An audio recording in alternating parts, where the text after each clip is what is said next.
quickly start off. Yes. Hello, my dear friends. I hope all of you are doing good, right? Today's agenda, as you know, is quick revision of topic 3. So what is this topic 3? Consideration, which means price for the promise, right? Which means what? Price for the promise. And the Latin maxim for this is quid pro quo, that is something in return, right? Quid pro quo, something in return. And then the first thing which we have said you have to remember here is whenever we are talking about consideration, we are talking from whose perspective, from which party's perspective? Promiser. Because promiser is promising something, so he should also get something in return, right?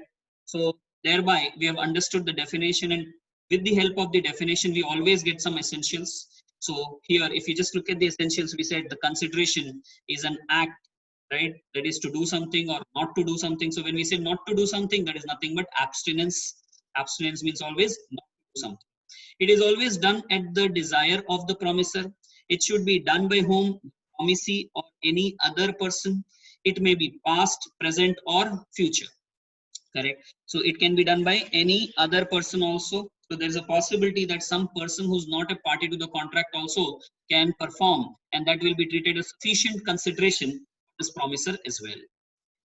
Now, talking about, okay, and the consideration may be past, present, or future. When I say this, I hope you remember we have taken some example, right, wherein we said that maybe sometimes the person does something in the past, right, but still that will be considered as a consideration now, or maybe he's doing it now, or maybe he says I'll do it in future. That is also enough, correct? That is also going to be sufficient. Now, talking about essential elements of consideration, as we said, first of all, it should move at the desire of the promiser, right? That means what? It is the promiser who will let you know what has to be done for him in return. It is the promiser who shall agree that, okay, if you do something in return for me and this is what you're doing something in return for me, I am okay with it, right? Some other person says and you do it, that's not going to be enough, or that's not going to be accepted by maybe the promiser, correct? Then the consideration has to be lawful. Now we have seen even section number 23, 24. So you know when I'm talking about lawful consideration what I mean by it, correct? The consideration must not be fraudulent, the consideration must not be forbidden by law, the consideration must not be immoral or opposed to public policy. Then the consideration must be real and not illusory, right? So as we said, something which is possible to perform should be there, right? Not just something which is out of your imagination. So that's where it is written, must be real and not illusory. Like bring a star from the sky, right? How can that be real? That is not possible at all. That is something which is illusory. Then same way we said consideration must be of some value in the eyes of law. So what does it mean? That if you regard it as consideration, that is not going to be enough. If the parties regard something as consideration, that's not going to be enough. Even the court of law should be saying that yes, we recognize this as consideration, we also accept this as consideration. So we took the example, like we said, if someone is saying that you fetch my car from the garage, and when you fetch out the car from the garage, I will give you that particular car, as consideration, that is not going to be accepted by the court of law. Which rational person does this? Isn't it? Then we said the consideration must not be the performance of existing duties. Those existing duties might be the legal obligations or contractual obligation. In legal obligation, we took the example of the police inspector Singham, where he is legally obliged to find out my bike if I have lost my bike. That is already his duty for which he is getting salary, right, from the government, from the authorities. So in that case, if I offer him something, if I say I will give you something, right, that is not going to be right, because that is without consideration. Then he has given the bike to me and he already got what? The salary, right? So there's no question of giving something more now. Same way lawyer, if I hire a lawyer to defend me in some case, then in that case what happens is maybe I offer to pay him some fee, but then I also say if you win, then probably I'll give you 2,000 extra, 5,000 extra. So this particular amount extra, what is that I am getting in return? Nothing, right? So that will be without consideration then. So we said this is not correct. Consideration must not be the performance of existing duties. Then after the essential elements, we've talked about some legal rules as well, like consideration need not be adequate. It is the parties who will decide what is adequate, what is not adequate. Yeah, but no doubt, we said the court of law should recognize it, right? Should recognize it, like the garage example, the car from the garage. That example we said Because that particular car, if you take it out, right, and I will give it to you, this is not going to be recognized. But then if you say, if you take out that garage and I'll give you rupees 10 or I'll give you rupees 1 lakh, that is up to you. No one is bothered about that, right? The court will not get into that. So it is always the parties who at the time of making the agreement, has to decide the consideration, whether adequate or not, that they will decide. Court need not, decide upon that at the time of enforcement. But having said this, if you can recall, we said if there is some inadequacy of the consideration, then that obviously will give a hint to the court that maybe there might have been coercion or undue influence being used. Because if some person is giving only rupees 5,000 for a thing which is costing rupees 50 lakhs or 5 lakhs, obviously this will raise doubts. So maybe that doubt will be raised and the court might consider that as what? Maybe coercion, or maybe because of coercion or undue influence that has been influenced. Then we said the consideration may be furnished by the promisee or any other person that is even a stranger. This case law, if you remember, Chinnaya versus Ramaya, right? It happened. Then consideration may be either positive or negative, that is to do or not to do something. The consideration may be forbearance to sue, meaning what? If you can remember, forbearance to sue, that means the person is saying that I will not sue in the court of law. Like tenant and landlord example, if you can recall. Landlord landlord says, I will sue you in the court of law, Mr. Tenant, because you're not paying my rent. For last 3 months, you have not paid the rent. But this person promises that, look, I will vacate the house, so you don't file a suit against me in the court of law, or maybe I will pay you next month.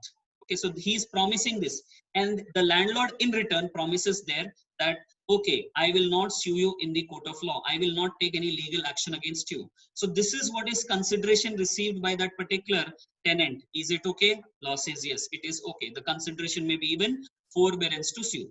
Then we already discussed the consideration may be past, present, or future. Right. So this way we have talked about some legal rules as well. Then coming to section number 25, legality or agreement without consideration, meaning what? An agreement made without consideration is void, but this general rule has got some exceptions. What are those exceptions? Exception number 1, natural love and affection. That means when the agreement is based on natural love and affection between the parties who are in near relation to each other, and the agreement is in writing and is registered, then there is every possibility that this agreement, though without consideration, will be considered as valid, right? So please remember, don't forget here when we are talking about this, we are talking about parties in near relation to each other. That is where that implied love and affection will come, because we're talking about natural love and affection. So it's implied. When you are in near relation, like I've told you, when you talk about you and your parents, it's implied that you love them, it's implied that they love you. You and your sister, you and your brother may be fighting 100 times a day, but still there is love and affection. If someone comes and touches your brother or sister, don't you think you get angry? Yes. So that means there is some natural love and affection. So that way we expect that natural love and affection is there between the parties. That is possible only between near relation. The agreement should be in writing, because if it is in writing and it is registered, this shows that there is an intention to make the contract enforceable in the court of law. If your intention was not to sue that other party in the court of law, obviously you wouldn't have done that in writing or got it registered, right? Then we also said the number 2 exception, past voluntary services. So past voluntary services meaning what? Maybe something has been done voluntarily in the past. Like when I was talking about even the topic quasi contract, right? We took the example of Priyal. We said Priyal is interested in reading some book and she shares this with me. So she shares this with me and then she doesn't say that you get that particular book, right? I request people to mute themselves.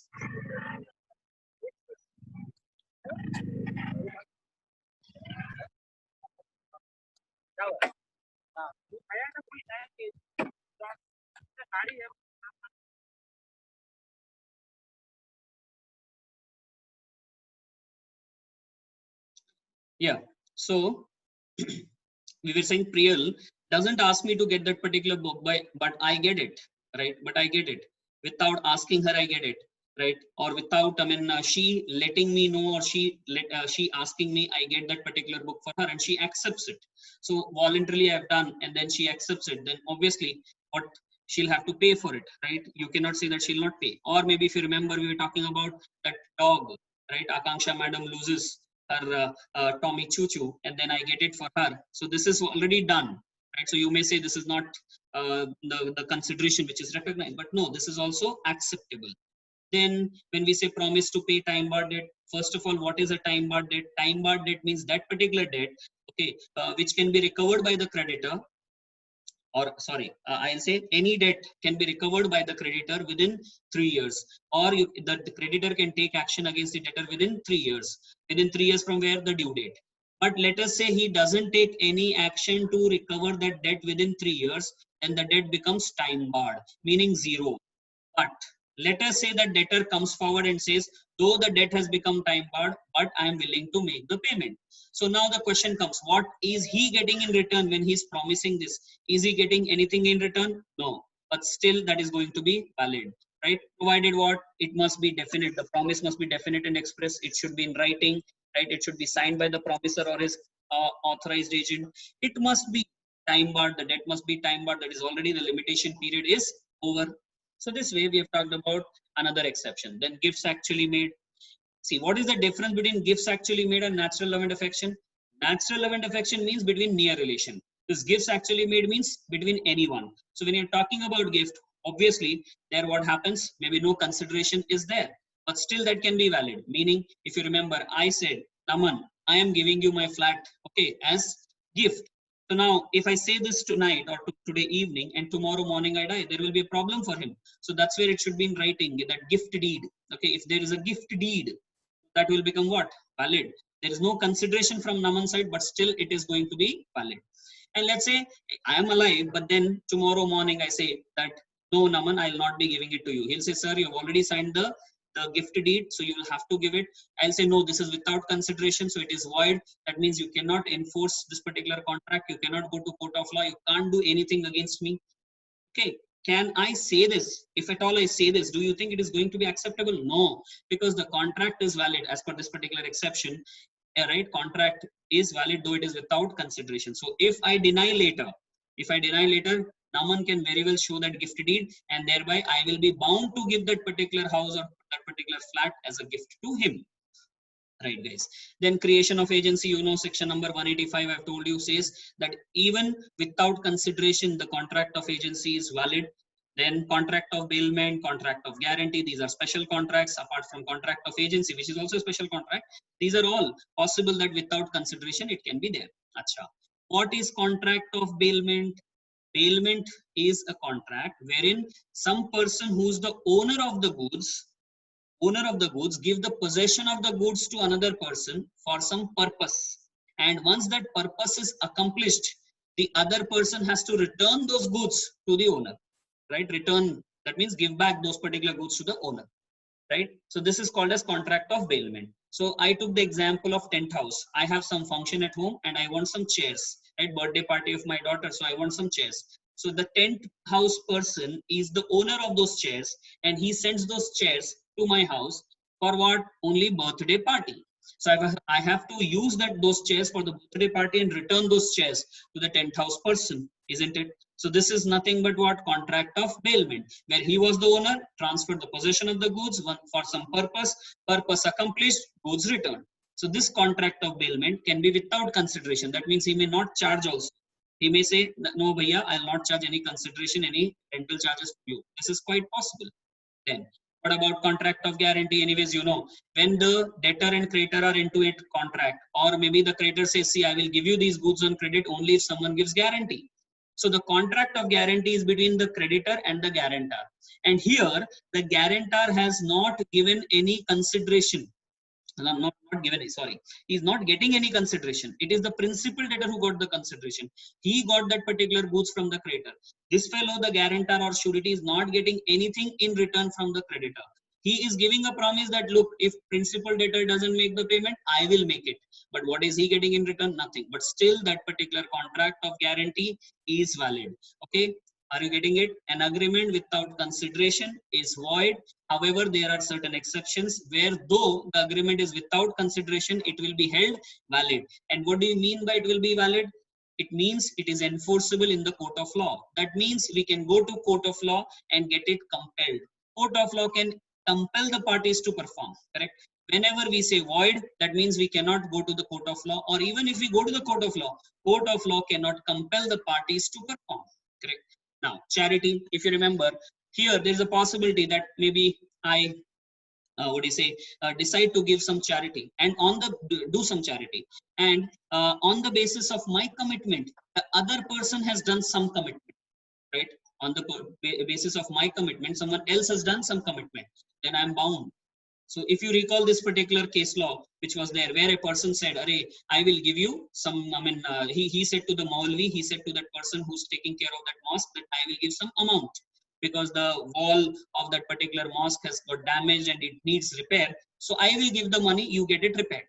Now, on the basis of this particular promise made by the donor, he made a commitment with some contractor, with some builder, with some mistri that yes, please come and do it.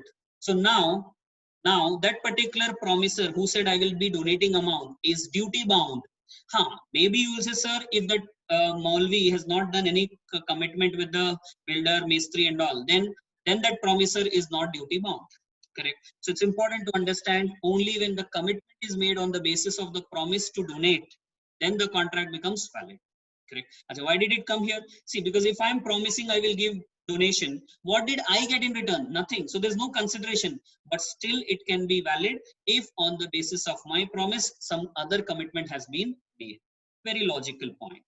So this way we talked about section 25, right? So we talked about definition, we talked about essential elements in case of consideration, legal rules, then section number 25, and the last thing which we have in this.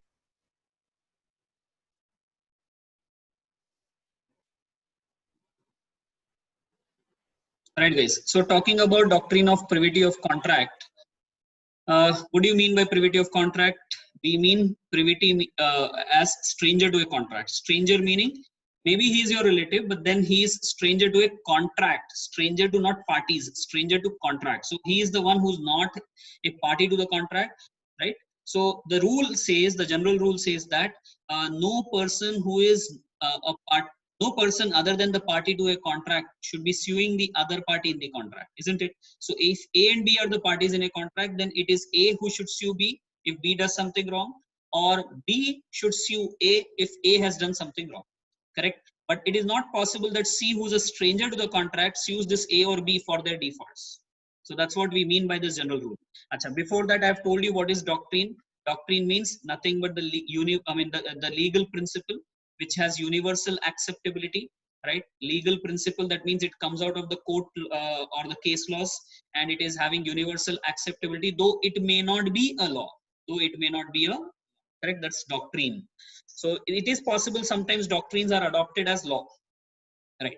Now, to this general rule which we said, that a stranger to a contract cannot sue the parties in a contract, has got certain exceptions. What are those exceptions? Number one is trust or charge. If you remember, in case of trust, they said a beneficiary to a trust also can sue the parties, right? So because beneficiary is supposed to get the benefit, so it's possible that the beneficiary also can sue that trustee, right, who's appointed by the sponsor or the author of the trust. Quite possible, because he has to receive some benefit. Then during marriage settlement, partition or other family arrangements also, we said, like we were talking about Mukkubai, Annubai, right, two brothers, right, during the family settlement, during the property settlement, said that, okay, we will be contributing some money, you contribute, right? Mukku said you contribute to Annu, Annu said you contribute as well, Mukku, right? But if they are not contributing, if one of them is not contributing later to the mother, then what can happen? Mother, who's not a party to the contract, can still sue that particular son. That's quite possible. Then acknowledgement of payment. What is this acknowledgement of payment? Maybe me and Naman has done a contract, so I am supposed to pay to Naman, right? But Naman, let's say, has to pay to Rohan. So now Naman might say, look, Mr. Jain, you can pay to Rohan, and I acknowledge that. Then what happens? Later on, if I am not making the payment, it is not just Naman, but also Rohan. There's a possibility that Rohan may sue me in the court of law. So though Rohan is not a party to the contract between me and Naman, right? Between me and Naman, maybe there is a separate contract between Naman and Rohan. But as far as I am concerned, I am not having any direct contract with Rohan, but still there is a possibility that Rohan can sue me in the court of law if I have acknowledged that. Achha, how do I acknowledge? Always by words? No, by action also it is possible. That means if 10,000 had to be paid and I have paid 2,000 to Rohan, right? 10,000 had to be paid and I have paid 2,000. That means I'm implying there from my action that I will pay the remaining 8,000 also. So there is a possibility that maybe here also the stranger to the contract can sue the parties in a contract. Then agreements relating to land. So if you remember, if someone buys the land, then he just doesn't buy the land, but then he'll get all the liabilities as well, correct? He'll get all the rights as well. So if I have some flat, let's say, or I have some piece of land where it is given on rent, where it is given on lease. Okay, so the contract of lease is between me and my tenant. But now I sell this particular land or flat, let's say, to Sumed. Now, does it mean the right of receiving the rent will also be there with Sumit? Yes.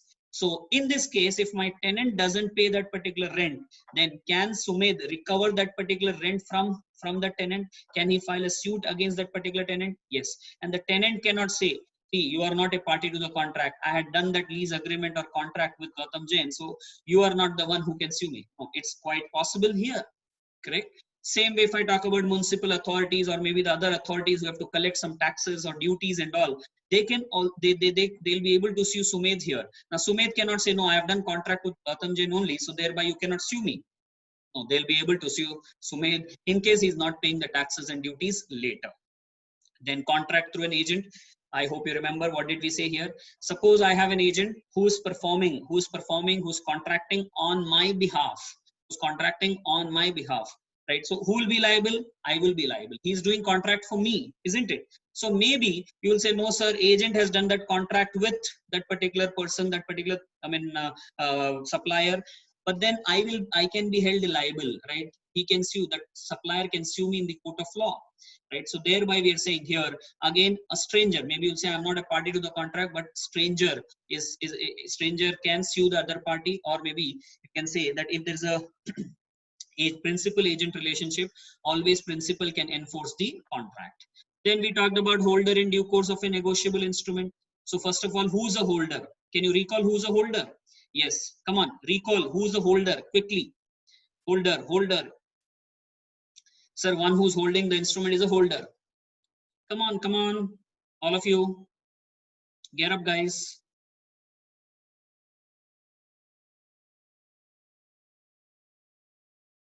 Come on, are you there or not? All of you.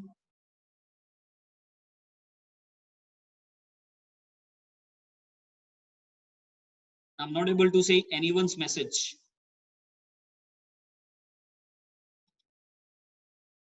See, holder means the person who's receiving the instrument in the capacity of payee.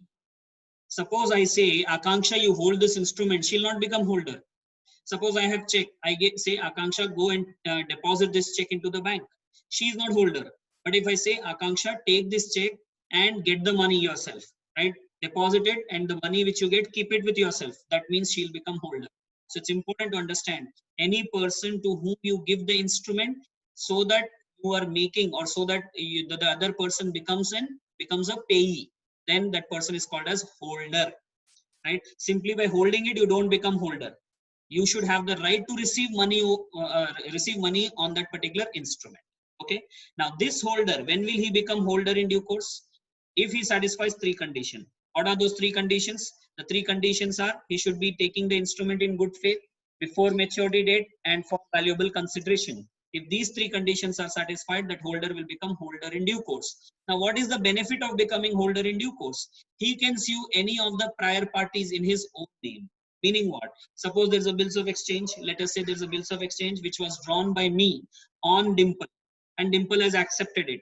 So now I have the right to recover money from Dimple on that particular instrument, correct? So I am the holder. I say, come on, pay it to me. Dimple, you have to pay to me. But then, can I transfer this particular right of mine to Sumedh? Yes, I might. Same way Sumedh might transfer it to Rohan. So now Rohan becomes the holder. And if I say Rohan has taken it for consideration before maturity and in good faith, then Rohan will be holder in due course. So now on the due date, at the maturity date, he will approach whom?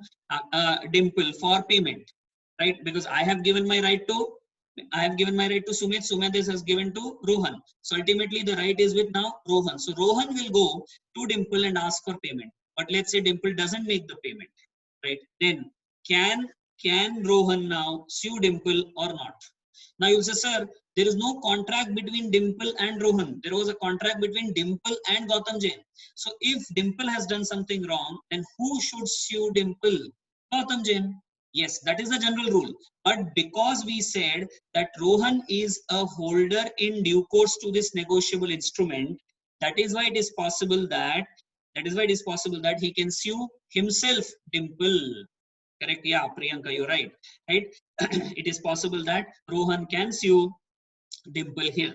Right? That's the advantage of becoming holder in due course. Okay, so this is also acting as an exception. General rule, as per the general rule, only Gautam Jain should sue Dimple. But then because it is covered in exception, that is why it's possible Rohan also will be able to sue Dimple madam. Okay, guys. Right. So this way we talked about the doctrine of privity of contract with exceptions. Okay. Now I'm going to topic number 4, which is capacity to contract. Topic number 4, which is capacity to contract. So you know, one of the essential elements of a valid contract, or if I say the conditions of enforceability, is the persons or the parties which are entering into contract should be competent enough. Correct? Should have the capacity to contract. So section number 11 says every person who has attained the age of majority according to the law which he is subject to, then he is of sound mind, and then also he is not disqualified from contracting by any law to which he is subject to. All the 3 conditions, my dear friends, don't forget all the 3 conditions. That's why it's written as and. All the 3 conditions have to be satisfied. Then only we say the person is competent to do the contract. Correct? So every person who has attained the age of majority, who is of sound mind, and who is not disqualified from contracting by any law to which he is subject to, then he is competent. Correct? And thereby is entitled to enter into a contract. So now the question comes, why did they write like this? Right, according to the law which is subject to. Here also they've written like this because there is a possibility that as per the law the situation might change or the provision might change. Like if you remember, we said for maybe a license relating to a non-gate vehicle, 16 years of age is enough. Whereas when we talk about marriage, for a boy, right, 21 years of age is required. So there what happens is the age of majority may not be 18. Probably we always think that 18 is the age of majority. Yes, because that is generally being followed. But there is a possibility that under exceptional circumstances, maybe some other age is considered to be age of majority. That's why they have written like that. Same way, not disqualified from contracting by any law to which is subject to. So who knows, based on the law which is attracted, okay, there is a possibility that they are not qualified, they are not eligible. So that's why they are keeping it like this. Correct? So section 11 talks about capacity to contract. Now we will discuss who are those persons who are not competent to contract. Right? We have discussed persons who are not competent to contract. So number 1, if this is minor, who is a minor? So we said we'll have to go to Indian Majority Act 1875. Okay, to be very precise, section 3 of Indian Majority Act 1875, which defines this term minor. Minor is a person who has not completed the age of 18, has not completed 18 years of age. That means not completed. So if completed, let's say today only is his birthday and today he has turned 18, that means he is major, right? And tomorrow obviously he'll be a major. Correct? Maybe in some cases, like in case of those Guardian and Wards Act and all, maybe the rule is something different. So accordingly, that particular rule will be applicable of 21 years. In that case, 21 years of age would be considered as the age of majority. Okay, sir. Then secondly, we have talked about persons of unsound mind. Correct? We are discussing which category now? Incompetent persons. Okay, section 11 talked about capacity, that is competent persons. Now we are discussing who are incompetent persons. So we said minor is incompetent. Now we are talking about person of unsound mind. So question comes, who's unsound? So person who's not sound is unsound. So question comes now, who is sound? Right? Who's sound or who's of sound mind? So that's where we said section 12 helps us with the definition of sound mind. So whoever is of sound mind obviously is sound. Whoever is not of sound mind is unsound. So who's of sound mind? 2 conditions have to be satisfied to be of sound mind. 1, capable of understanding the nature and terms of contract. Capable of understanding what? The nature and terms of contract, and not just understanding it, but then forming a rational judgment, right? Forming a rational judgment, taking a proper decision which is in his interest, which is in his interest. So he is able to take decision in such a way that he is getting the benefit. Any rational person, when he takes the decision, always thinks of his interest, his benefit. So if you're able to do that, that means you're of sound mind, right? If you're not able to take decision in that way, then people will call you what? Irrational or unsound, right? Then coming to who are those persons who are considered to be unsound mind? So we said idiot. Idiot means the person who has completely lost his mental faculties of thinking, right? He cannot form a rational judgment at all. Then lunatic. Lunatic is also considered to be what? Unsound mind. But lunatic is one who's not completely of unsound mind. Lunatic is one who's not completely of unsound mind. He is sometimes of sound mind, he is sometimes of unsound mind. So when he is of unsound mind, that time he is incompetent. But whenever you say he is of sound mind, like right, during the lucid intervals, he is always in his senses. That means he is of sound mind. Then he is competent enough, he is capable enough to enter into a contract. Correct? So there are two things: sometimes sound, sometimes unsound. When unsound, incompetent. When is sound, competent. Right? What is that period called as? What is that interval called as when he is of sound mind? Lucid intervals. Third one we said in this category, drunken or intoxicated person. Drunken or intoxicated person, and drunk to such an extent that is not able to understand. Same way, intoxicated to such an extent that incapable of understanding the terms of contract. When he is not able to understand the terms, where is the question of he taking a rational judgment? That's why what happens here, they are incompetent, they are what is not eligible to do the contract, but still if they do it, that will become absolutely void. Correct. So this was the second thing. Acha, when is soundness of mind required? As we said, at the time of doing the contract, it is important to understand when the contract is being done, that time we expect the person to be competent enough, right? That person should have, the person entering into the contract should have the capacity to contract at the time of entering into the contract. So there is a possibility that after entering into the contract, a person might become incompetent. That is all right. That is all right. No, sir, but that is the case of marriage. Maybe Salman promised to Katrina that I will marry. So at the time of contract, he was what? Sound mind. Let's say after that, he became unsound. See, that might be an exception. But generally, this is what is the rule. Whenever you enter into a contract, that time you should be competent enough. That time you should have the, what do you say, capacity to contract. Right, sir. So we talked about minor, but minor relating to that, we have some more points, you know that. Then we talked about what do you say, the unsound mind related ones, right? Where we have idiot, lunatic, drunken or intoxicated person. Achha, drunk to which extent? I'm repeating again. Simply a peg is not going to be called as drunken. Huh? Beoda we are talking about. Drunk to such an extent that is not capable of understanding the terms, right? And thereby not able to take a rational judgment. Same way, intoxicated. Intoxicated means he has consumed some drugs, narcotic drugs, ganja, afim, something of that sort, and he is not able to understand the terms, right? Who will have the burden of proof, right? If you're talking about a person is usually of sound mind, so whoever is saying that he is unsound, he will have to, whoever is challenging his soundness, he will have to prove, right? So the person who challenges the validity of the contract, he will have to prove.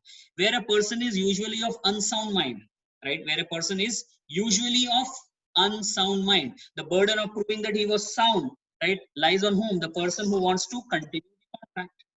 Usually is unsound. So someone who wants to continue with the contract, he'll say, no, that time he was sound. So prove that he was sound, because we know usually he is unsound, right? Same way in case of the drunkenness and all. Okay. Then the third category, minor, unsound mind we have discussed. Now third one, persons disqualified by law. Right? Who are those persons who are disqualified by law? Like alien, enemy. Just understand, when we say alien, we are not talking about a person from different planet. We are talking about a person from different country. He is also considered as alien for us. So when there is an alien, okay, that is a person from a different country, and that country and our country have got a war, right? There's a war going on between that country and this country. Then that person becomes alien enemy for us. So do you really think that we should be doing contract with that alien enemy? No. So that's where we are saying alien enemy means disqualified by law. Now the question comes, if we have already done the contract with that particular alien enemy, because earlier he was not an enemy, so we have done a contract, can we continue with that contract or will be suspended? It will be suspended. And after the war gets over, the government will decide whether to continue with that contract or revoke that contract, cancel that contract. Based on government instructions, we have to decide. Second thing, no sir, there was no contract previously. It is that during the period of war, we want to do the contract with alien enemy. Is it possible? No way. No way. Then third situation, sir, war got over. Now we want to do a fresh contract. Can we do it? Again, depends upon what announcement did the government make, what decision did the government has taken. If you say government said yes, we can go ahead with now fresh contracts with these alien enemies, no, sorry, not alien enemies now, because war got over, and they said they are no more enemies of ours, we have settled it, so now you can do the contract, then you may do it. Correct. So this way we've talked about alien enemy. Then foreign sovereign diplomatic staff and accredited representatives of foreign states. Please understand, my dear friends, they are very well competent. The only thing they are saying here is, if you want to sue them in the court of law, it's possible only after taking the sanction, that is approval from central government. Right? So they are actually not incompetent. Like women also will come, you know, in the chain. Women is not incompetent. These two are like special points here, where they're saying, in this case, they're saying that, look, if you want to enter into a contract with them, do it. But if you want to sue them, if you want to enforce this contract upon them, you need central government permission. If you don't get central government permission, that means you cannot sue. So better then you don't enter into a contract with them. This is how we need to understand it. Okay. Then insolvent, you first thing you understand. See, this insolvency term means what?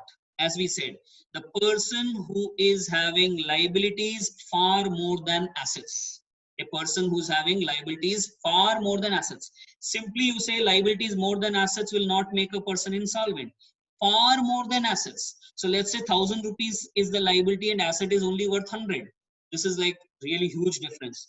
So that is where the courts will declare a person as insolvent. So when the person applies for insolvency, he is applied insolvent. And when the court declares him as insolvent, that is adjudged insolvency.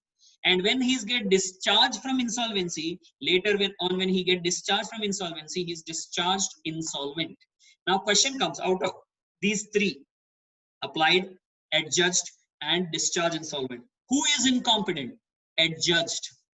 Adjudged, because adjudged means he is declared. He is declared as insolvency and he is not yet discharged from insolvency. He is incompetent to enter into a contract. Right? Because see, just understand, why do you think insolvent they are saying that he's incompetent? Because the mental state of mind will not be there, guys.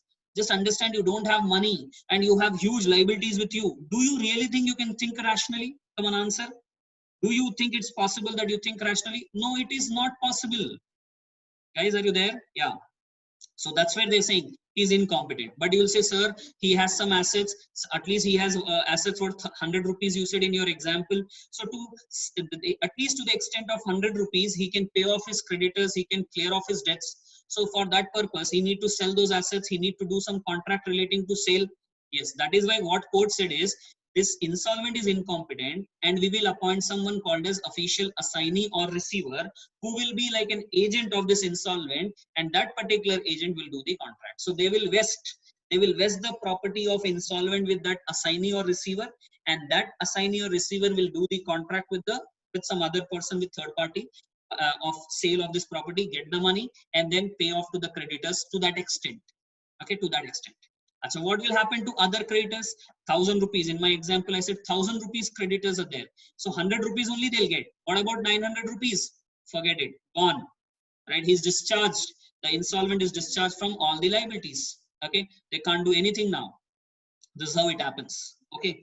So that is where we were talking about this insolvent, not competent. Then convict, whatever you want to say.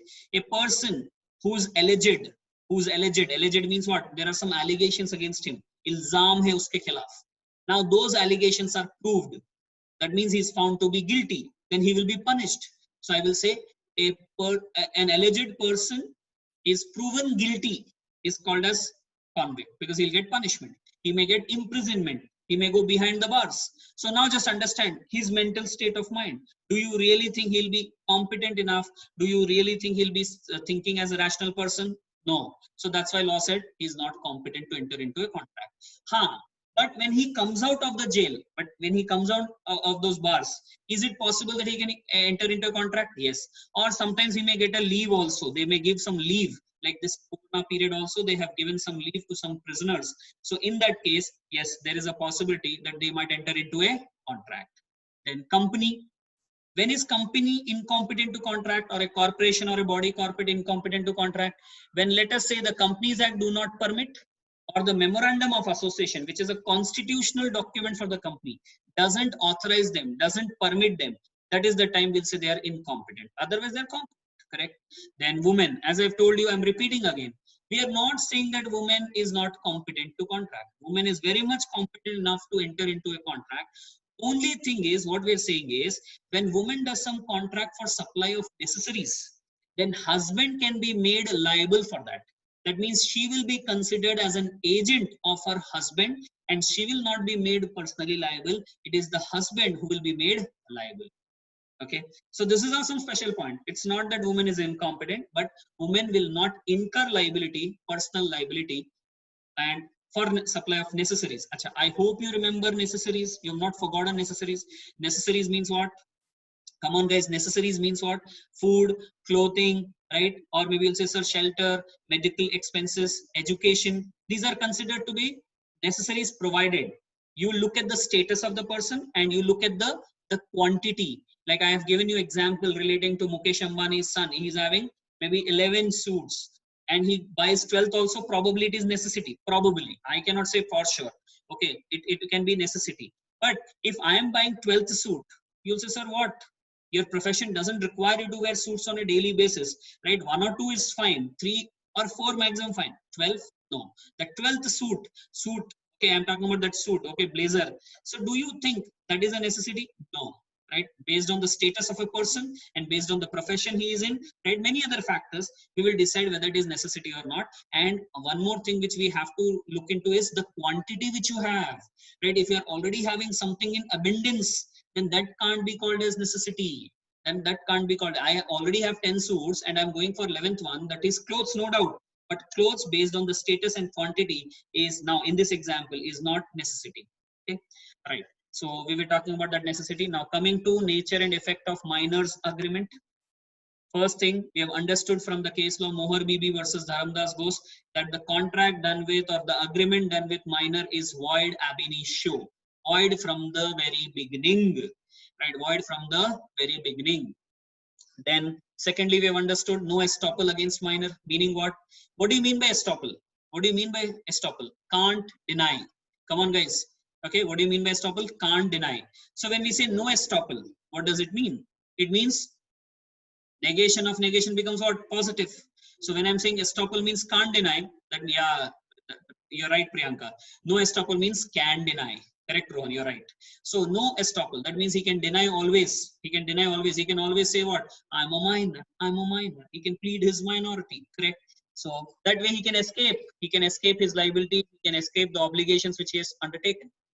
Then the third one, no liability for damages for tort of deceit. Meaning, if you change the form of action, you say he is doing some fraud, he is cheating someone, right? And thereby you want to take an action. Still, you can't do anything. You can't do anything against minor. That's the advantage minor has. See, and simple thing was, don't you think because he's a minor, because he's a kid, right? Bachcha hai wo. He is bound to do something wrong. So how can you punish him? You rather show the right path. You rather show him the right thing. Okay, so that's what is required here. So they say no liability for damages for tort of deceit. So by changing the form of action, it's not possible to sue that particular minor. If minor does some crime or something, no, there's a separate school which they send him to. Okay, separate school. Okay, punish as a punishment, they will send him to that school and ask him to complete that particular schooling and all. It happens like that. Then no ratification.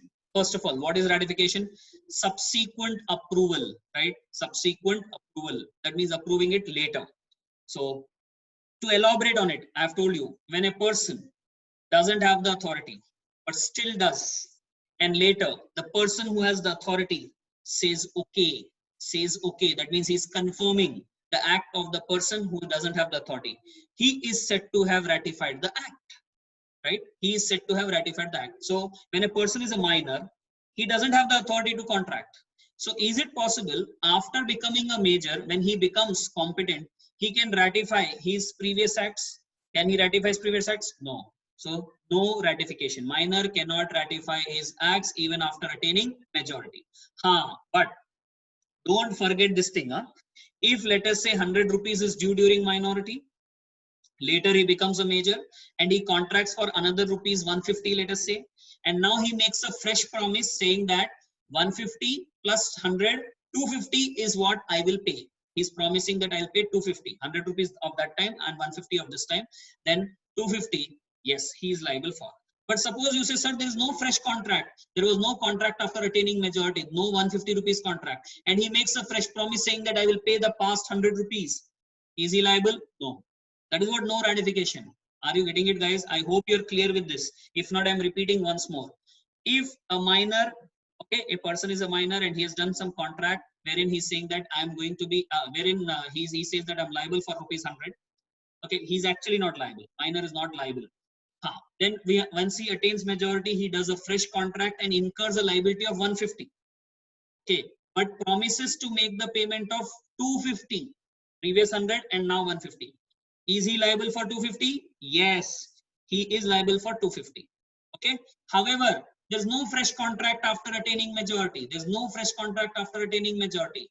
Okay, and he says, I promise to make the payment of previous 100 rupees. No, law says no ratification for minor. Are you getting it?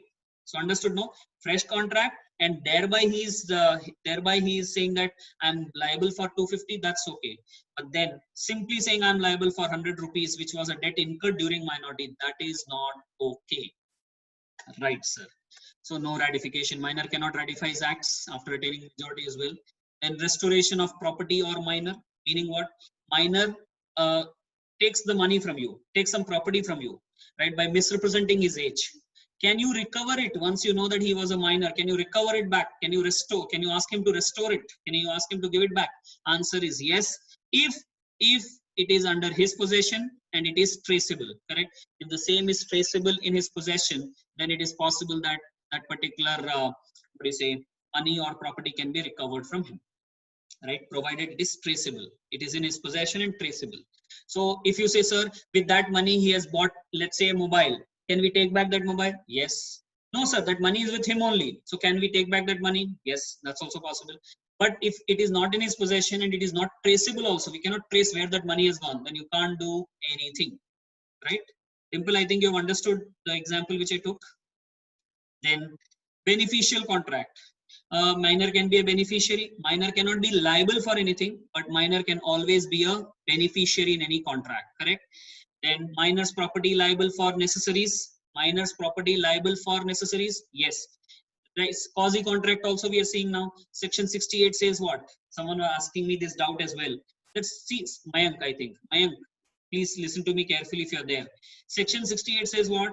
That if you supply necessaries to an incompetent person, minor is an incompetent person, unsound mind is an incompetent person, person disqualified by law is an incompetent person. So if you are supplying necessaries to incompetent person, or maybe to those persons whom incompetent person is bound to support, like his parents or his wife, children, if you're supplying to them, okay, then who is liable for it?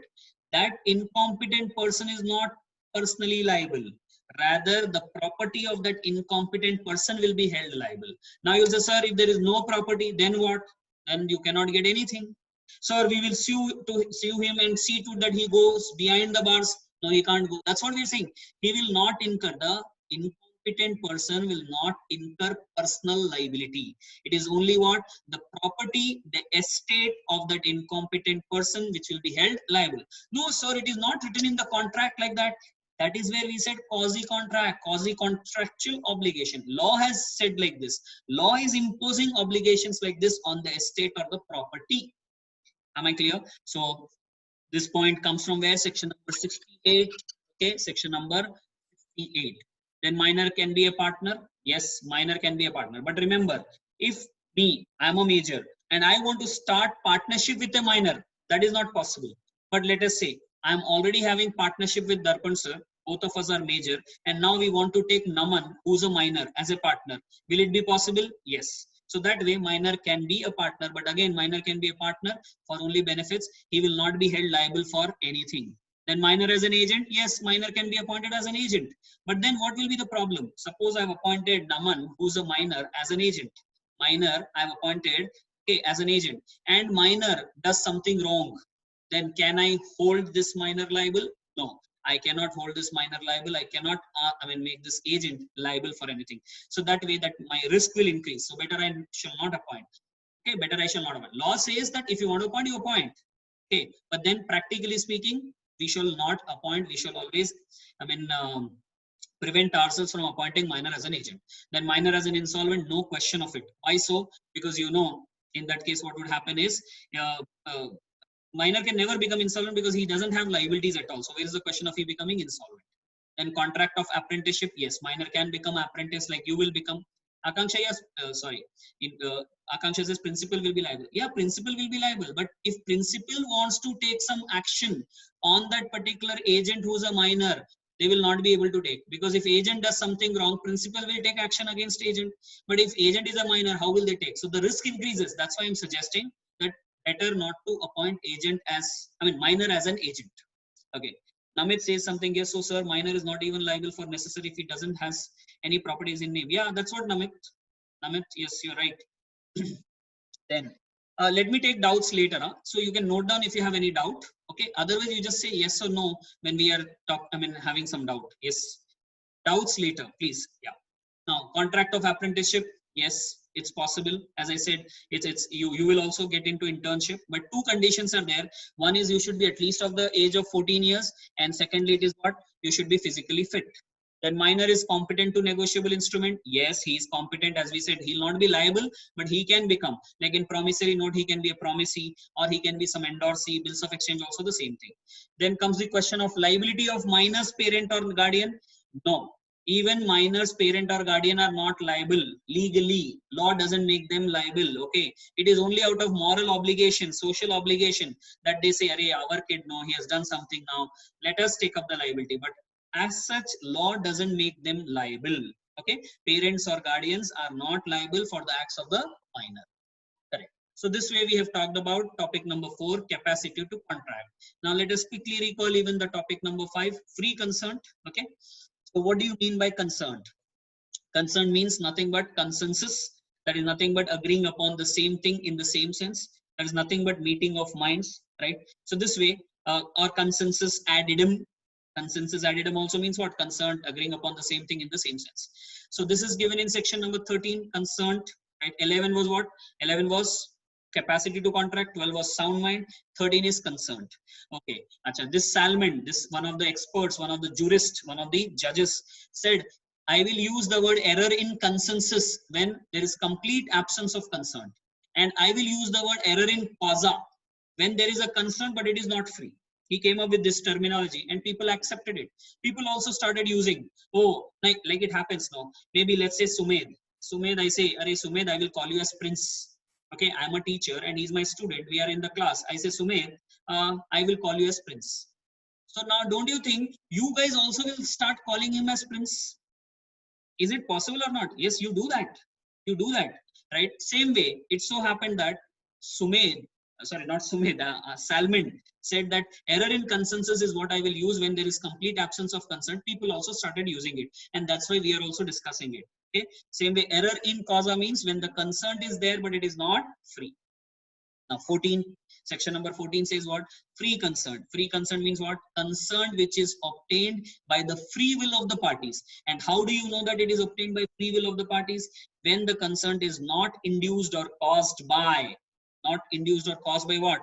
Coercion, undue influence, fraud, misrepresentation, mistake. Right. So coercion is defined under 15, undue influence 16, fraud 17, misrepresentation 18, then 20, 21, 22 relates to or covers mistake. In between 19 and 19A is about 19 and 19A. 19A is a different section from 19. So that talks about effects, correct? So talking about now coercion. In short, when I say what is coercion, you will say, sir, coercion means nothing but physical pressure, correct? Physical pressure. Like you could see with the help of this picture also you can understand. Now, if someone holds your neck like this and says that if you don't accept my offer, then I'll kill you. Obviously, that person will say, yes, I will accept it. Leave me. Isn't it? Leave me. I'll accept your offer. I'll accept that particular agreement or contract. I will enter into that contract. So that's in short, what do you say, coercion. Whereas undue influence means mental pressure. It's not physical pressure. It is mental pressure. Anyways, so 15, if I'm talking about, section 15 says, whenever you say consent is caused by committing or threatening to commit an act forbidden by IPC. Committing or threatening to commit. Threatening to commit means it has not been committed, but in future will commit. Or, okay, and which act which is forbidden by IPC. See, this example you should not forget. This is very important example, because here what is happening is a person died and the funeral process has to take place, right? That particular a dead body has to be removed and taken to the funeral ground, but then few people stopped that. This is also forbidden by IPC. This act is also forbidden by IPC. So we have to understand, when law is keeping something broader, you cannot make it narrow. You cannot make it narrow. My dear friends, please understand. So that's where, okay, please write the same way in the examination. Maybe for general discussion purpose, we will say, now physical pressure is coercion. But as far as writing in the examination is concerned, you'll have to write it when the consent is obtained by committing or threatening to commit any act forbidden by IPC, or unlawful detaining or threatening to detain any property. That is also what? Coercion. Okay, that will amount to what? Coercion. Consent is obtained by this, then it will be coercion. So we understand the act must be forbidden by IPC, or the act has been committed or threatening to commit. Same way, maybe the property has been unlawfully detained or threatening to detain that property. I will say, Naman, if you don't accept my offer, then I will not give your car back. This is nothing but what? This is nothing but coercion, right? Like you also say sometimes, Are, if you don't get me that ice cream, no, I will not return your book. So it's unlawful detaining. It's unlawful detaining which you're doing there. Okay. So now the legal rules, the unlawful detaining or threat of unlawful detaining any property amounts to coercion. We have understood. Then the Indian Penal Code may or may not be in force at a place where the coercion is committed. For this, I gave you an example of, what do you say, Indian Ocean. Maybe you take this person Dimple, okay, with whom you want to do a contract in a ship to Indian Ocean, some part of Indian Ocean, which doesn't belong to anyone, no man's land. And there you say, see, IPC is not applicable. Now, if you don't enter into a contract, if you don't give acceptance to my offer, I will throw you from here into that water, deep waters. So you'll die, obviously. So in that case, Dimple says, yes, I'll accept your offer. So now, is coercion, is Indian Penal Code applicable there? No. So will this amount to coercion? Yes. It's still applicable. We will deem as if that Indian Penal Code is applicable. Actually, it is not. But we are deeming here that we will presume as if Indian Penal Code is applicable and it will amount to coercion. That means later on, after coming back to India, let's say, Dimple says, I want to use my voidable option and make this contract void. She can do that. She can do that. Right? So it's important to understand the Indian Penal Code may or may not be in force at a place where coercion is committed. Right? Then the acts of coercion may be initiated by any person. It's not necessary that if I want to do contract, then I only have to initiate. I can hire a gunda, dharkari, mawali, goon, correct? And then at the same time need to understand, I might not apply it on Dimple. If I want to do the contract with Dimple, I might not apply on Dimple. I might apply on Dimple's family members or Dimple's friend, or who knows, I might not apply on them also. I might apply it on myself. I'll say, if you don't enter into a contract, I will commit suicide. I will do this. I'll cut my nose, something like that. Right? So the coercion may be by way of threat to commit suicide. Now, what is the effect? You know, voidable option. Achha. Then from section number 72, you got to know that if under coercion that person has given some property, let's say Dimple has given some property and or Dimple has paid some money, then can she recover it back if she avoids the contract? Yes. If she's avoiding, she's making the contract void, she can get back that property, she can get back that money. Where is it written? Section 72. Now you know this because you might have seen the video relating to quasi contracts, right, where we have talked about section number 72. Okay. Then, voidable option means what? Maybe making void, making valid. Who's going to decide that? Aggrieved party. That means the party whose consent was obtained by way of coercion. Correct. Now, then we talked about duress. I have told you one time they have asked in the examination, though it is coming from English law, but they have asked it. Right? What do you mean by duress is when you are talking about the party being involved, when we say coercion is on the party, okay, on the person, not property. There are two things. We said act forbidden by IPC and then unlawful detaining or threatening to detain any property. So when you are talking about party, that's duress as per English law. When you're talking about property being detained and all, that's not duress. Okay, so duress does not include detaining of property. So they use this word duress only when they are talking about party being, what do you say, being threatened or party being harmed by any means. Okay, guys. Now let's talk about undue influence, section number 16. You know, for undue influence, first of all, there should be a relationship, right? Subsisting relationship, existing relationship, wherein one party is in a superior position and the other party is in an inferior position, right? One party is in a dominant position, other one is in a weaker position. And the person who's in a dominant position is trying to use his superiority to obtain an unfair advantage over the other party. Right? He is using his dominance to get the acceptance from the other party and take an unfair advantage over that other party. That's undue influence, which is obviously not correct. Due influence is all right. Undue influence, right? Undue influence. Now I'm your teacher, and I am using this particular superiority of mine to get some unfair advantage for myself. That's not correct. So if I've done that, then what will happen to contract? Again, voidable. Voidable at whose option? Yours option. Because you are the aggrieved party, you are the party who's weaker.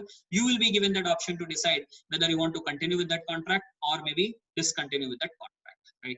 So talking about the essential elements, one party must be in a position to dominate the will of the other. Acha. Now, when we say there is a relationship, how will that relationship be there? Maybe real or apparent relationship. Other one is fiduciary relationship. Like I've given you example, parent and children, right? Or maybe if you talk about income tax officer and taxpayer, or maybe we talk about principal and teacher.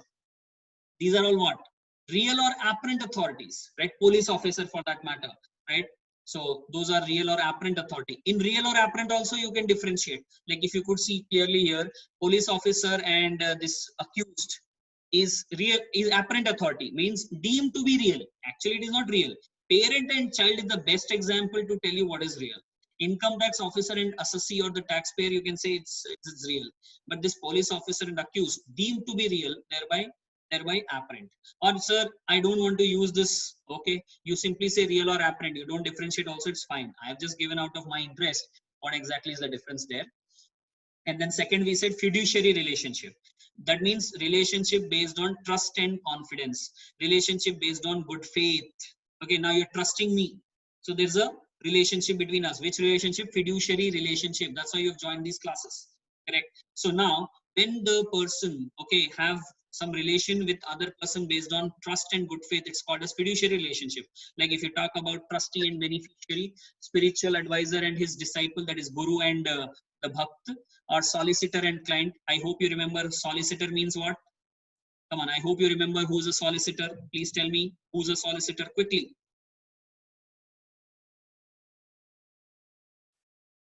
Who's a solicitor, guys? Come on, quickly.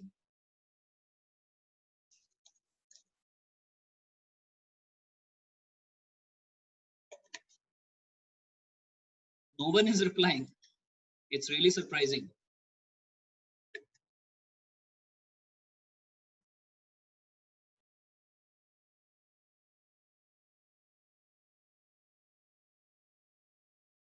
Legal advisor. At least say something, sir, we forgot or something like that. Right? You're not responding at all. That's not correct. So please understand, solicitor means legal advisor. So legal advisor and client, obviously they are also what? Because of the trust and faith that clients trust that particular solicitor, I mean legal advisor, the solicitor. That's why he's there with that solicitor, no? Then guardian and ward, or doctor and patient. Right? These are also the other examples for fiduciary relationship. That means trust and confidence is there between them. Now, the dominant party must use a superior position to obtain an unfair advantage over the weaker one, and not just to obtain, but have obtained. Right? You remember, must have obtained, not just to obtain. Then effect of undue influence is covered in section 19A, which is the same as that of what? Same as that of the coercion. Voidable option only is being given. Acha. Now, if you remember, we said that there are a few relations where it is presumed that there is some trust and confidence relationship there. And there are certain relationships where there is no presumption, but rather it has to be proved. Like landlord and tenant. Exactly, there is a fiduciary relationship or not, that has to be proved. Acha. Why did we talk about this Parda Nashin woman? If you remember, Parda Nashin woman means the person who is the woman, the lady who is excluded from the social intercourse. That means she cannot do agreement, or she cannot face the society, she cannot go and contract with anyone freely. Generally illiterate ladies, okay, illiterate ladies are the parda nashin women. And few people think it is only with Muslims. No, it is even with Hindus, right? If you go to Rajasthan and you observe that they will have not burqa, but they'll not show their face, they'll not talk to strangers, right? So those are parda nashin women. Parda nashin women is generally illiterate, because those who are literate, they will not be ready to say that no, I will not enter into contract, I'll not talk to so and so person, I'll cover my face and all. But illiterate, yes, this is possible. So in that case, what can happen is, obviously the parda nashin woman and her agent who's acting on her behalf and all, there is what, trust and confidence, right? That's where we have discussed that. Then we've discussed the differences between coercion and undue influence. Now talking about fraud, section number 17 says what? Fraud means and includes certain acts, the following acts, like any of the following 5 acts which are there, and has been committed by a party to a contract, or maybe with his connivance. Connivance means maybe along with someone else, or maybe by his agent, with an intent to deceive the other party, to induce that other party to enter into a contract. So first of all, when we say fraud, we have to understand any of the 5 acts is being done by whom? By the party to the contract, or with his connivance, or maybe by his agent. So if I want to do the contract, I might apply fraud, or along with someone I might do it, or through my agent I'll do it. Okay, deceiving whom? The other party. Which other party? With whom I want to do contract. So if I want to do contract with Priyanka, then I am applying that particular fraud. I am cheating whom? Priyanka or her agent, right? So deceiving another party there too, or his or her agent, or to induce him to enter into a contract. That means the idea is to make that person, that is in our example Priyanka, enter into a contract. That's why I applied fraud. So what is that I'm doing? Which acts I'm doing? Any of the following acts. Like number 1, suggestion as to a fact of which that is not true by one who does not believe it to be true. Meaning, simple thing, when I know this is a black pen, still I'm saying this is white. I've covered it with some cover, okay, or some paper, and then I'm saying inside there is a white pen. That means what? I'm cheating. I know something is black, but still I'm saying it is white. Why I'm doing that? To cheat the other person, because I knew that this person will buy this pen only when it is white. So this is nothing but fraud. I have applied fraud to take the consent of the other party, to induce that other party to enter into a contract for this particular pen. Understand? Right. Then active concealment of a fact, by one having the knowledge of the fact or belief of the fact. Like I took the example, if you remember, that I have taken some property on lease, on rent. And in that property, in that particular land, I find that there is gold mine. There's a gold mine. Okay, guys, are you there, guys? No one is responding. Are you able to hear me? Okay, please, as I've told you in the beginning itself, make me realize that you're there. Okay, Nageshwar is also there. Good. Naman is still there. Fine. Okay. Redmi, please change your name there. It is appearing as Redmi. We can't identify you. So now coming back, active concealment. So I know in this particular land there is a gold mine, and if I share this, that see there is a gold mine with the owner, then if I want to buy this land, he will not agree, or if he'll agree, he'll charge definitely higher price. So that's why what I did, I knew that he was not aware that there is a gold mine, so I have concealed this fact, actively concealed, knowingly I have concealed this fact that there is a gold mine, so that at a lesser value I can buy it. Okay, so that I can get some concern from him to sell this particular land. Right. So if the worth of the land is 25 lakhs, I might say I'll pay 30 lakhs and thereby induce him. But I will not say that this is a gold mine. So because if I say that, then he might charge 300 crores or maybe 30 crores. I never know. Okay. So this is nothing but fraud. Then a promise made without any intention of performing it. Like a marriage, we said someone performing marriage without any intention of performing that marriage. This is again fraud. Or any other act fitted to deceive. Like we were talking about illiterate lady. Some person goes to illiterate lady and says there are three plots which I am mortgaging, and she believes that and signs. Actually, what is written there? Five lands which are getting mortgaged. So this is something fraud, clearly any other act fitted to deceive, or any such act or omission which law declares to be fraud. Suppose law says something is fraud, then it is fraud. So maybe there is no intention to cheat the other party, but because law said it is fraud, it's going to be treated as fraud. Right? So any of these five, not all, any of these five acts, if being employed by a person who wants to do the contract, or with his connivance or his agent on the other person or his agent, why is he doing so? With an intent to take the other party into the contract, with the intent to induce the other party to enter into a contract, that is called as. So what are the essential elements? There shall be always an intention to deceive, right? It has been committed with the knowledge of its falsity. The person is aware that it is false but still does this, right? Must have been committed by a party to the contract or his authorized agent, not by stranger, obviously. No, suppose I say I want to enter into a contract with Dimple, so I have employed that, or I have done that or my agent, or with my connivance, and employed on whom? Again I'm repeating, Dimple or her agent. Not possible on Priyanka, correct? So one has to understand, fraudulent act must have been committed upon the party, that is what I said. Then fraudulent act must have actually deceived. So I wanted to deceive and she got deceived. Must have actually deceived the other party. Many a times it so happens that you want to deceive someone, but that person doesn't get deceived. Isn't it? I say, I want to make someone April Fool, but he should become April Fool as well. Then only I can say April Fool. Isn't it? Then silence as fraud. What is this? Generally, we say mere silence doesn't amount to fraud. Mere silence doesn't amount to fraud. This is general rule, but then there can be exceptions to this. In exceptional cases, there is a possibility that silence will amount to fraud. What are those exceptions? Duty to speak. Where there's a duty to speak and you remain silent, this will amount to fraud. Like we took the example of daughter and father.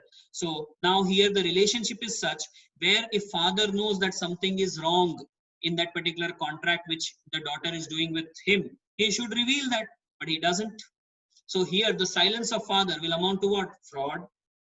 Correct.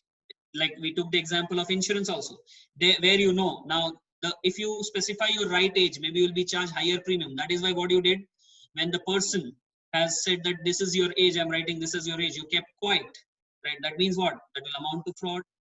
Okay. Then where silence is equivalent to speech, meaning where the person says, if I don't hear from you, I shall presume this is what is it, and you remain silent, again fraud. Like daughter said to father, father, if you don't say anything, I will presume that the horse is sound, horse is good. That means what? Here if father remains silent, that silence is equivalent to speech, that yes, horse is sound, horse is good, and she'll enter into a contract. That's where that will amount to fraud. Then half truth, half knowledge is dangerous, same way half truth is also dangerous. Suppose I say, you know what, yesterday I've seen Yasha and leave it. Let's leave it. Okay. I don't say anything further. You say, sir, what happened? What happened? What did you see? Where did you see her? Don't you think that's going to create some sort of excitement, right? Or curiosity? Arey, what happened? Where did, sir see Yasha in a movie, in a theater? Where exactly? What happened? So please understand, I am unnecessarily giving rise to speculation, which is not right. If at all I wanted to say something about Yasha, I should have completed it, but I'm not doing that. So that's not right. Same way, when I reveal something, I have to reveal completely. Half truth, half silence. What will happen? Will create problem. So if person talks about like dividend and he doesn't say this dividend was at a lower, at a decreasing rate, declining rate, this is half silence, half truth. So half silence will amount to what? Fraud. Or half truth will amount to what? Fraud. Latent defects, as we said, inside there's a defect, like I was talking about that milk example, milk with fungus. How will we identify, we the consumer, how will we identify from outside that there is fungus inside, bacteria inside that particular milk packet? We cannot. So if the seller knows, he should inform us, but he doesn't inform. He doesn't bother. He says, if later on they say no, then I will say no. At that time when I delivered that milk packet, it was all right. So I am not aware of it. That means he has done fraud. Correct. So this way we talked about 4 exceptions where we are saying silence will amount to fraud. Right. Then effect of fraud, section 19, it's going to give voidable option. Voidable option to whom? The aggrieved party whose consent was obtained by way of fraud. So in this case, voidable option means what? Void, valid. But don't forget that voidable option will not be given under two circumstances where there was some means of discovering the truth with ordinary diligence. That means easily you could have found that yes, there is some problem there, but you didn't. Or second one, what, when the idea, the objective of the other person is not to enter into a contract. See, when I did fraud, my idea was not to induce the other party to enter into a contract. I just did fraud, but not with an intention of making the other person enter into a contract. Then what will happen? Then that party will not get voidable option. And please remember one thing which I have been sharing with you during the classes as well, okay, the videos as well, that we are not here lawyers. We are not doing the job of lawyers. We might be doing the job of judges. That means if there are facts before us, we are taking a judgment, we are taking a conclusion on that basis. It's not how will that happen, how will you do that, how will it be proved, are we doing that? No, no, please understand. So in this case also you might say, sir, how will we know that your intention was not to make her enter into a contract? That proving is not our job, that proving is the job of a lawyer. Leave that. Okay, yes guys. Then remedies, yeah. So we said voidable means two options, resigned or affirm. Affirm means accept the contract, continue with the contract. However, this resigning option will be lost. The party will lose the right to resign when he fails to resign within reasonable time, or somewhere expressly or impliedly he has affirmed the contract. That means he has said it is valid, or third party has been given the right and third party in good faith has taken over that particular subject matter of the contract. Correct.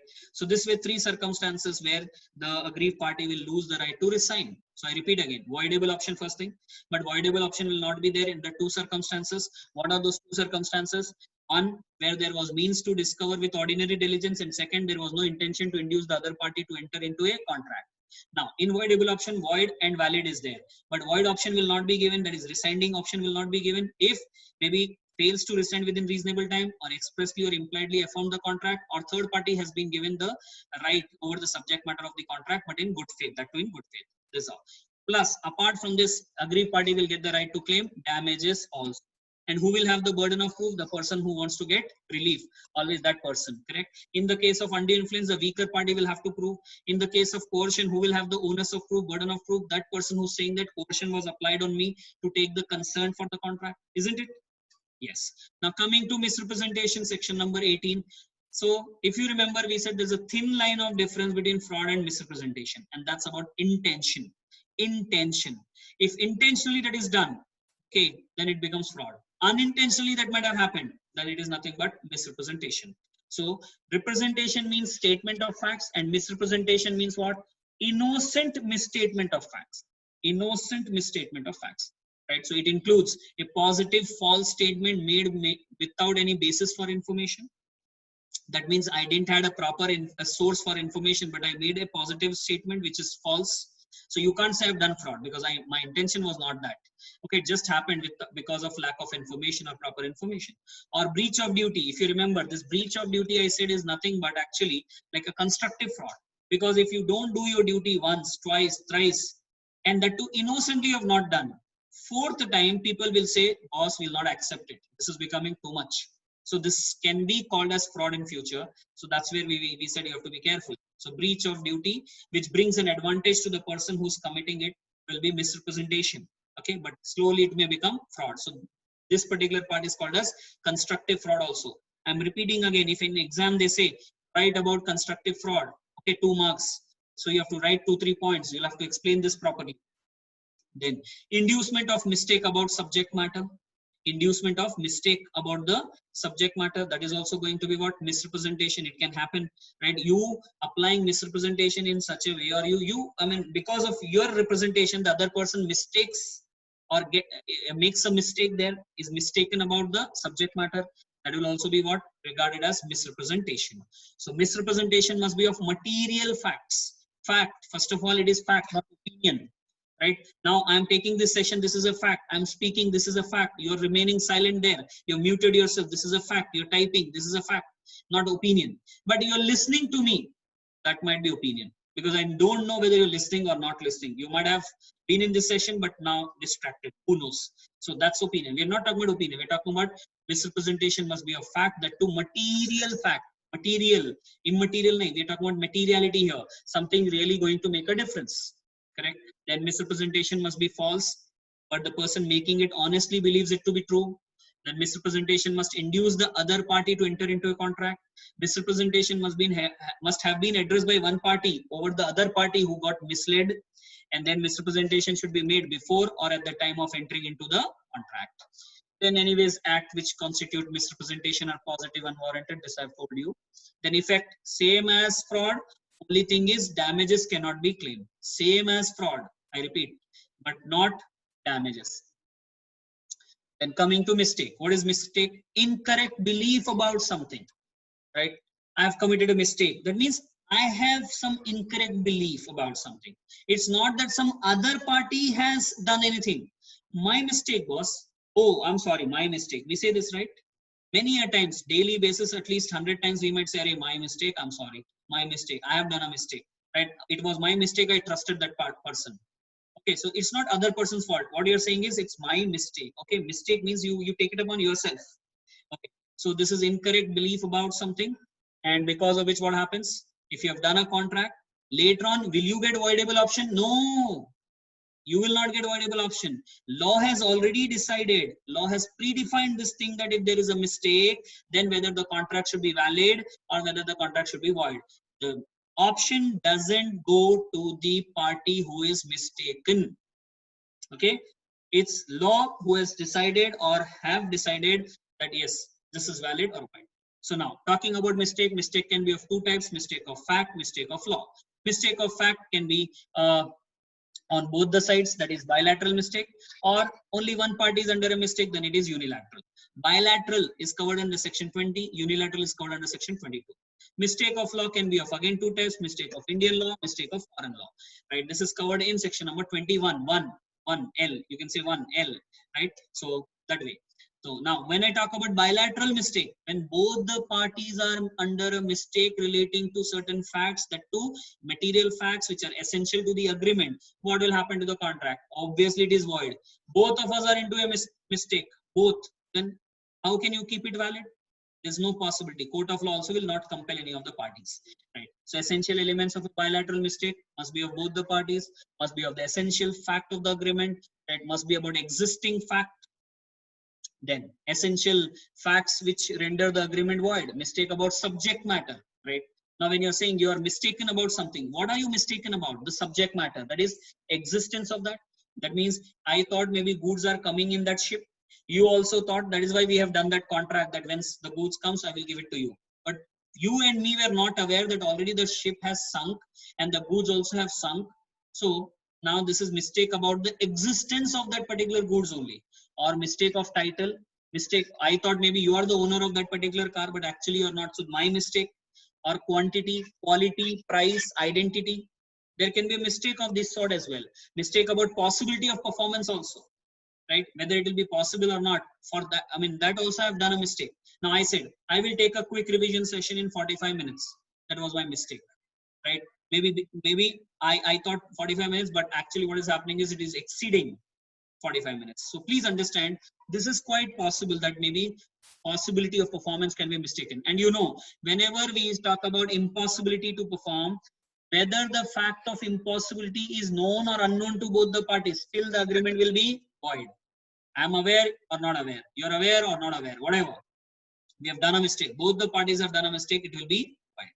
Unilateral means obviously only one party is under a mistake. So that's where it is valid. It is kept valid by law. Only one party under a mistake. So how can we, I mean, make the other party suffer because of this? Correct. So in this case, generally it is valid. But in exceptional cases, even unilateral mistake can be declared void. Which are those exceptional cases? When mistake was about identity of the parties only. Take the case of that example. I mean, take that example of marriage where Sania Mirza, okay, committed a mistake. She thought maybe Shoaib Malik of Pakistan cricket team, the captain, former captain, she's getting married, and actually there was some other Shoaib. So now, don't you think only one party is under a mistake, but the marriage will become void, contract will become void there. So if identity of the parties, which is so important in this case of marriage, or some other contracts also can be important, there you can say the contract becomes void. Now you also, let's say you came to Topuk Educations and you were mistaken that I'll be teaching business laws. You got mistaken and you did some contract. So they were not mistaken about anything. Topuk Education was not mistaken. You were mistaken. So in this case, what will happen? You will say contract is void. You cannot compel me to continue with this course. So it may happen where identity of the parties really matters. No, this is what is possible. Then mistake about nature of agreement. You thought it is a promissory note, or you thought it is a bills of exchange and signed, but whereas it was what, contract of guarantee, or you thought contract of guarantee and it was bills of exchange. That way there can be mistake about the nature of agreement only. In that case also law says it is going to be void. Okay, so two cases where it is void. Otherwise unilateral mistake of fact is valid. Then mistake of law. Indian law, mistake of Indian law, valid. Why? Because ignorantia juris non executat. Ignorance of law is not an excuse. If you are in India, if you're doing transaction in India, you should know about Indian laws. If you say you were mistaken, that's your problem. They will sue you in the court of law. Whereas when I talk about mistake of foreign law, that's not enforceable in Indian courts. So that's void. That is having the effect of bilateral mistake of fact. That is having effect like that of bilateral mistake of fact. So this is how we have talked about mistake of, fact, correct? Bilateral, unilateral is what we have discussed, and mistake of law, that is Indian law or foreign law. This was our topic, you say, number 5. Now let us get into what? The discussion on our test.